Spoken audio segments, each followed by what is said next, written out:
It's time to put the good in your morning. You're watching the KOAM Morning News on Fox 14. Today, a 9/11 style commission for the Capitol riot passes the House, why it could face some opposition in the Senate. Here it comes again. Rain rolling in from the south. Already seeing the drops fall on this Thursday morning. We'll have the latest from the Skywatch Weather Center.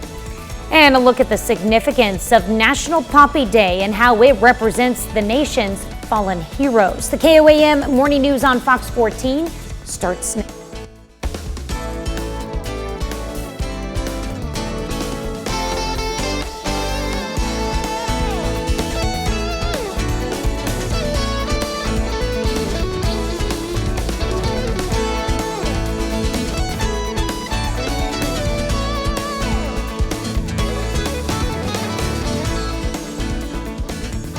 Thanks for joining us for the KOAM Morning News on Fox 14. I'm Tanya Bach. A bill to create a bipartisan commission investigating the Capitol insurrection passes the House, but it's unclear if it has enough Republican support to pass the Senate. 35 House Republicans joined with Democrats to pass the measure. The commission would be equally divided between Republicans and Democrats, each with subpoena power and the direction to complete its work by the end of the year. Republicans wanted the commission to also look at the violence stemming from last summer's social justice protest. Senate Majority Leader Chuck Schumer promised to bring the bill to a vote, but it faces an uphill battle in the divided chamber where 10 Republicans are needed to overcome a GOP filibuster. Survivors of the 1921 Tulsa race massacre testified before a congressional subcommittee. Testimony came almost 100 years to the date of the massacre. On May 31st, 1921, a white mob descended into a prosperous black neighborhood near Tulsa's Greenwood district. More than 1,000 businesses and homes were looted and set on fire. Historians believe nearly 300 black people died and hundreds more were left homeless. A congressional subcommittee is now debating the possibility of compensating survivors and their descendants. 3 of those survivors shared their painful past on Wednesday and asked lawmakers for justice and acknowledgement. I will never forget the violence of the white mob when we left our home. I still see black men being shot, black bodies lying in the street. I still smell smoke and see fire. I still see black businesses being burned. I still hear airplanes flying overhead. I hear the screams. I have lived through the massacre every day. Our country may forget this history, but I cannot. City of Tulsa will honor the victims of the massacre over Memorial Day weekend. Officials in Ottawa County say jail damage by inmates is costing taxpayers. The sheriff says in recent weeks, inmates caused thousands of dollars worth of damage. That includes broken windows from a riot last month, fire damage to the ceiling in a jail pod, destroyed mattresses, and a shower ripped out of a jail pod. The sheriff says they plan to add new security cameras and they want to hire more jailers to get more eyes on the inmates. I mean, we've only been here 4 months. So we're still trying to fight the fires from before, and we'll get it fixed. It's going to take time, and sooner or later, everything's just going to be running smooth again. Commissioner Russell Earls tells us that a large part of the county's $907,000 in COVID relief funding will go to the jail to replace the roof. That should happen this summer.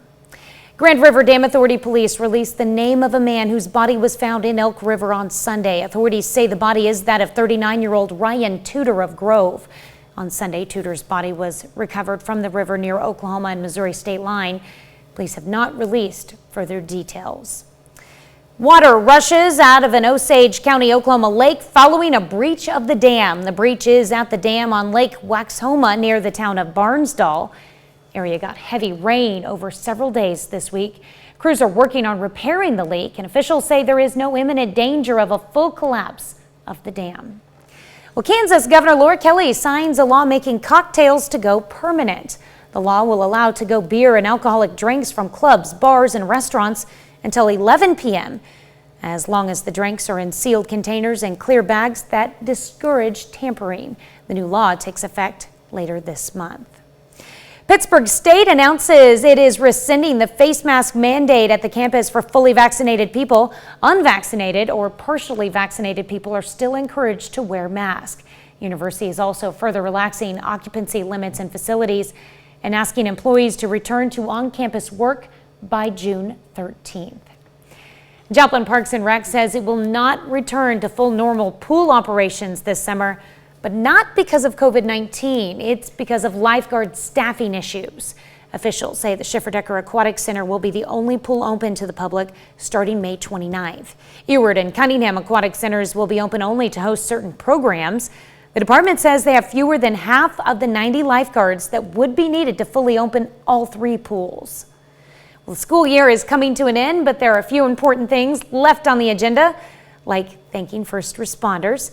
Students at McKinley Elementary in Joplin lined up on the sidewalks with signs of appreciation that they made themselves. It's hard to believe school year's over. Isn't it? That's pretty cool they did that. I know. Well, they probably mad at the weather, man. They didn't have a field day or something like that. So I appreciate the fact that they were able to put that together. I bet you those first responders absolutely adored that. That is great. It's good to get back and show when your kiddos out? One of them goes a full day today, and the other one goes till 11:30. Oh, so you just about done for good then, huh? And one of them finished on Tuesday. I'll be darned. All right. Well, I tell you what, by the time Tuesday rolls around, maybe I can get you some sunshine.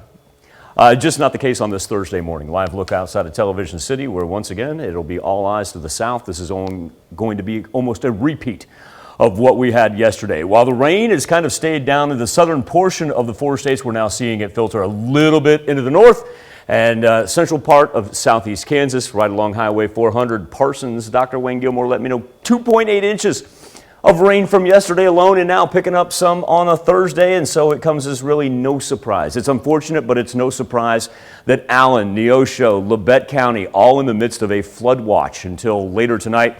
And then this snaking curve right here, that's the Neosho River. Now, it's a flood warning. It lasts all the way into the weekend. Here's what we have down south. Rain getting into Ottawa County now around Miami, making its way on the north side of I-44 into Joplin, albeit that rain being pretty light, but now we're really starting to see it pick up in between Pineville and Cassville, as well as in between Mount Vernon and Monette. That's the last thing they need. They were coming off 4 to 6 inches of rain just from Monday into Tuesday. Now additional rainfall from Thursday into Friday. Temperatures very close together, whether it's raining in your neck of the woods or not. Everything really between 65 and 69 degrees. But it's humid, it's damp, it's mostly cloudy, and that's how we're going to have to roll for the next 24 hours. As we push through future track and the rain begins to move up from the south, it doesn't really get past the central portion of the 4 states, say till about 11 to noon. Now, once it does, continues to roll up, same origination area, same finality. It just doesn't want to stop until it clears our counties, and so that's why we're easily going half an inch to another inch. You'll get pockets of it, get one of those that pops up right there, you'll be talking 1.5 inches to 2 inches. Now, when we get to the 7-day forecast, we will finally get a break late Friday morning and be able to go into the weekend, tapering those chances off to 20% with temperatures back up into the 80s. Tanya? All right, up next, 10 years later. Of a popular Joplin church that was knocked down and rebuilt following the Joplin tornado discusses how his congregation will be honoring the tornado's victims this weekend. That's coming up. Plus how scientists hope to use DNA to discover the origin of Christopher Columbus. You're watching the KOAM Morning News on Fox 14. They say when you come